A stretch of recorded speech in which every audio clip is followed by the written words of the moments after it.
שלום לכם תלמידי שירת הלב היקרים, מה שלומכם? אני מקווה שאתם כולכם בטוב, שאתם נמצאים באזור מוגן ובטוח ושאתם שומרים על עצמכם. היום בגלל שכבר מזמן לא נפגשנו וכולנו ככה תקועים בבתים וזה לא נעים ולא כיף, הכנתי לכם משהו נחמד לעשות. אתם יכולים לעשות את זה עם ההורים, עם אחים, משפחה, עם מי שתרצו. היום אנחנו נכין פרח. או אפשר אפילו הרבה פרחים, לעשות ממש זר פרחים לבית. אבל לפני כן אני רוצה לשאול אתכם משהו. תגידו לי, מה משותף? הבאתי כמה דברים. צמר גפן, מגבת, סמרטוט, גליל נייר סופג. מה משותף לכל החומרים האלה שיש לי כאן? בעצם הם כולם, כמו הגליל, סופגים מים.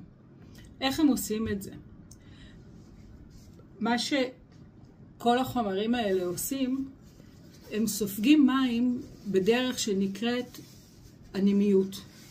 אנימיות זה צינורות, אנימים זה כמו שערה, זה צינור דק, או רווחים מאוד דקים בתוך החומר הזה, שבתוך הרווחים האלה טיפות המים בעצם עולות ומטפסות.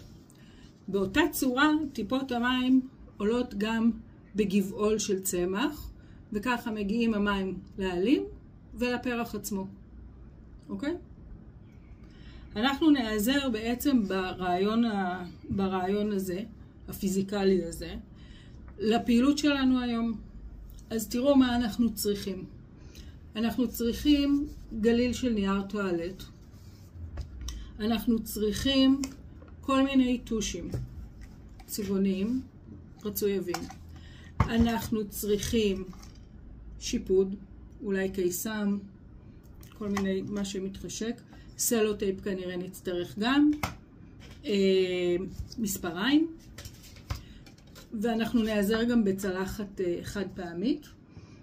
אנחנו אבל נצטרך גם הפעם הרבה מאוד סבלנות, כי הפרח הזה אנחנו לא נוכל ליצור אותו מיד, אנחנו נצטרך לחכות כנראה עד סוף היום או עד למחרת, תלוי מתי תתחילו אותו, שכל הנייר יתייבש ומיד אני אראה לכם. אז מה אנחנו עושים? שימו לב, אני אנסה להראות את זה לאט, תעקבו אחריי. אנחנו חותכים לנו ריבוע אחד של נייר טואלט, ואני מקפלת אותו לשניים. אוקיי? אני מתחילה לצייר, לצבוע אותו, לא צריך יותר מדי, מהצד המקופל כלפי מעלה.